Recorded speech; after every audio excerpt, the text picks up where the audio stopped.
안녕하십니까. 더스타일 인테리어 김실장입니다. 금일은 청주 내수 3일 아파트 24평 전체 공사를 마무리하고 지금 촬영을 하러 왔는데요.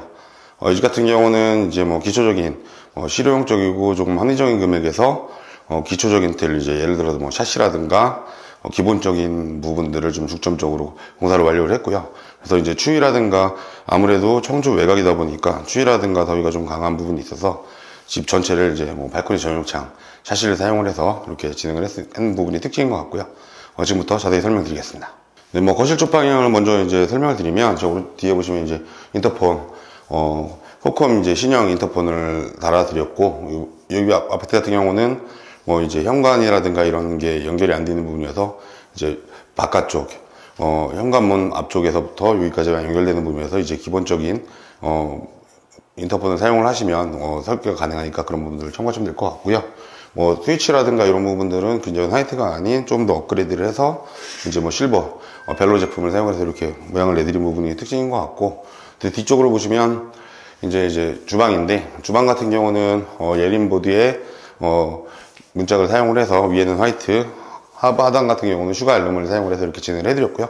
냉장고장하고 이렇게 연결이 되는 부분들이고, 말 그대로 이 집 같은 경우는 이제 제가 이제 뭐 거위목이라든가 뭐 포커스 수전, 긴 수전을 사용을 안 했어요. 그래서 연세 있으신 분이 이렇게 건조대를 사용하시는 부분이 있어서 낮은 수전을 사용을 해서 이렇게 작업을 해둔 부분이 특징인 것 같고, 밑에 이제 문을 열면 아래쪽에 이제 이 부분도 이제 소비자분께서 원하셔서 식기, 뭐 냄비라든가 이런 걸 넣을 수 있는 이제 받침, 이런 부분을 이제 옵션으로 추가해서 좀 해드렸고요. 그리고 이제 뭐 가스레인지 부분, 뭐 이런 부분들이 특징인 것 같고, 이제 주방 같은 경우는 이제 콘센트를 이제 가까운 부분이 일반 콘센트를 사용하는 부분들이 많은데, 이 집 같은 경우는 좀 가까운 부분들, 화기라든가 주방이 가까운 부분이 있어서, 싱크대가 가까운 부분이 있어서 좋게 방음 콘센트를 사용했다는 부분들이 특징인 것 같습니다. 네, 앞베란다로 이동을 했는데요. 이제 내수 3일 같은 경우는 베란다가 앞베란다 쪽 하나밖에 없는 이제 복도 형식인데, 앞베란다 같은 경우는 이쪽 부분에 이제 소비자분께서 뭐 김치냉장고를 위로 올리는 김치냉장고를 하신다고 해가지고 선반도 그 높이에 맞춰서 좀 윗부분을 하나 달아드렸고, 이 부분을 물에 안 닿게끔 이렇게 턱을 만들어드려서 이제 문턱 단높임 작업을 이렇게 진행을 해드린 부분이 특징인 것 같아요. 그래서 이런 부분들은 뭐 내가 전자제품이라든가 어떤 제품을 살 때 어떻게 놔야 된다는 부분들을 미리 생각을 해놓으셔서 말씀을 해주시면 설계하는 부분에서도 이렇게 진행이 되니까 그런 부분 참고하시면 될 것 같고요. 아까 설명드린 것처럼 창도 이제 23mm 발코니 전용창을 사용을 해서, 이제 이 제품은 이제 영림 제품인데 발코니 전용창의 특징은 영림 같은 경우는 이렇게 검은 프레임이 달려 있어요. 그래서 23mm 발코니 전용창을 사용을 해서 이렇게 작업을 해드렸고, 발코니 전용창 같은 경우는 기본적으로 이제 핸들이 달려 나와서 안전이라든가 이제 잠금 장치가 되는 부분들이 특징인 것 같고요. 타일 같은 경우는 300에 300각의 타일을 사용을 하고, 그다음에 줄눈 같은 경우는 그레이, 연그레이 줄눈을 넣어서 이제 좀 먼지라든가 이런 부분이 덜 보게 하는 부분이 특징인 것 같고, 저 위에 보시면 이제 페인트 같은 경우는 제가 자주 사용하는 뭐 고급 광택스 제품을 사용을 해서, 수성 광택스 제품을 사용을 해서 이렇게 작업을 해드린 부분이 특징인 것 같습니다. 네, 안방 쪽으로 이동을 했는데, 제가 오른쪽에 보시면 안방도 마찬가지로 발코니 전용 이중창을 사용을 해서 이렇게 작업을 해드렸고, 이제 유리 같은 부분들은 여기는 이제 주인분께서 안쪽에 불투명 유리를 사용을 해서 이렇게 작업을 해달라고 하셔서 불투명이고, 바깥쪽 같은 경우는 이제 투명 유리를 작업을 해드렸는데, 이런 유리 색상도 뭐 원하시는 색상대로 이제 가능하니까 투명이냐 불투명이냐 이렇게 선택을 하시는 부분들이 있으니까 그 부분을 참고하시면 될 것 같고요.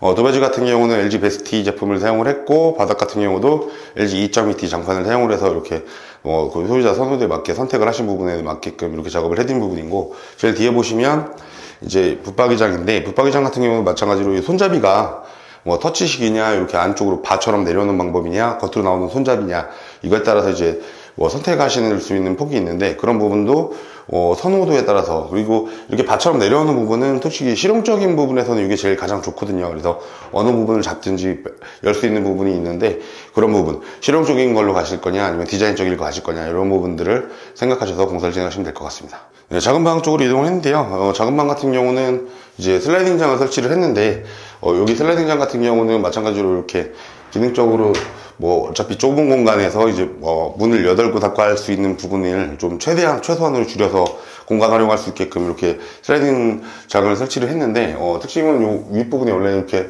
막혀있던 부분들을 저희가 이제 나무 부분을 철거를 해서 높이를 최대한 높여서 이렇게 매입 붙박이장처럼 이렇게 작업을 해드린 부분이 특징인 것 같고요. 그래서 슬라이딩장 같은 경우는 좁은 공간에서 활용할 수 있는 공간이 좀 나온다라는 부분을 참고하시면 될 것 같습니다. 네, 현관 쪽인데요. 현관 쪽 같은 경우 마찬가지로 이제 특징인 부분은 신발장은 하단 띄움을 해서 자주 사용하시는 신발을 밑으로 넣어드리게끔 이렇게 작업을 해드렸고, 이제 거울문을 작업을 해드렸는데, 이제 거울문 같은 경우는 일반 문이 아니라 문 자체를 제작을 해야 되는 부분이 있어서 금액적으로 조금 더 올라가는 부분이 있는데, 거울문을 문 3짝짜리 신발장에서 뭐 안쪽에 닫느냐 바깥쪽에 닫느냐 이거는 선택사항이신데, 주인분께서 이제 안쪽으로 달아달라고 해서 거울문을 이렇게 달아드린 부분이 특징인 것 같고요.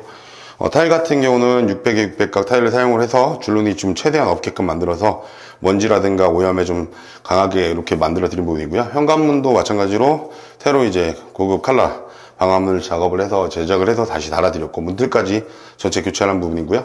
그리고 요즘 문을 복도치다 보니까 열고 닫고 할 때 이제 환기가 돼야 되는 부분이 있어서 롤 방충망을 이렇게 원하셔서 이렇게 작업을 해드린 부분이고요. 그러니까 위에 부분에 보시면 이렇게 틀이 있는데, 이거 같은 경우는 말 그대로 윗부분에 도어 클로저가 달려 있는데, 그 부분을 가리기 위해서 이렇게 도어 클로저가 달린 집들은 이렇게 설치를 하셔야 된다는 부분들이 특징이고요.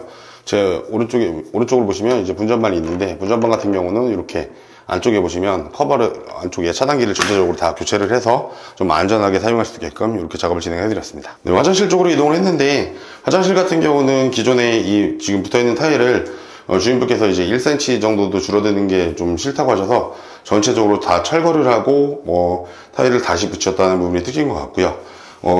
뒤에 보시면 이제 공간이 내수사밀 같은 경우 이렇게 확보가 되어 있는데, 이 부분도 타일 작업을 해서 이제 올려놓을 수 있게끔 작업을 해드리는 게 특징인 것 같고, 그 다음에 해바라기 샤워기를 이제 말 그대로 전체에 다 무광 스텐 제품이다 보니까 같은 색깔로 해바라기 샤워기를 작업을 해드린 부분과, 여기 제 좌측에 보시면 이제 면도로 하실 때 쓸 수 있게끔 이제 면도경을 작업을 해드린 부분이 특징인 것 같아요. 그래서 기본적으로 슬라이딩장에 무지주선반, 그리고 이제 세면기, 양변기 이렇게 작업을 해드리는 부분이 특징이고요.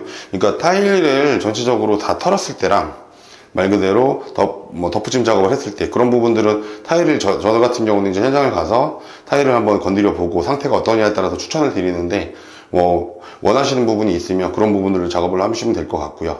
아무래도 그 대신에 이제 다시 타일을 전체 털고 작업을 하면 이제 터는 비용하고 이제 다시 작업하는 방식이 틀리다 보니까 비용이 조금 더 나눠받는 부분이 특징인 것 같습니다. 네, 금일은 내수 3일 아파트 24평 공사 완료를 하고 작업을 진행을 해야 되는데요.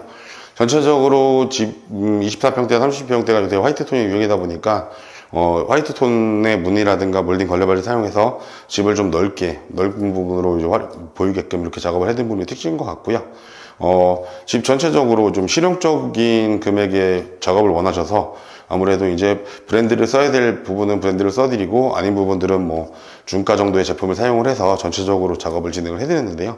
이거보다도 금액적인 부분을 따지신다고 하면 장판을 예를 들어서 1.8T로 하든 도배지를 합치로 하는 방법이 있고, 여러 가지 금액적으로 낮출 수 있는 부분들이 있는데, 그런 부분들은 업체하고 상의를 하셔서, 저 같은 경우는 말씀을 드리는 게, 실질적으로 인테리어한 부분들은 자기가 가진 금액 내에서 할 수 있는 만큼 하는 걸 추천을 드려서, 광범위하게 말 그대로 빚을 내서 공사를 한다든가 이런 부분들은 저는 좀 추천을 드리는 게, 아무래도 주머니 사정을 좀 생각을 하셔서 공사를 진행하는 분을 추천을 드리고, 그 부분을 업체분들한테 얘기를 했을 때 설계가 어떤 부분이 어떻게 나온다라는 부분을 자세히 좀 설명을 드리시고 공사를 하시면 이 집같이 좀 깨끗하고 이렇게 기본에 충실한 집이 나오지 않나 생각이 듭니다. 금일은 여기서 마무리하고 인사드리겠습니다. 감사합니다.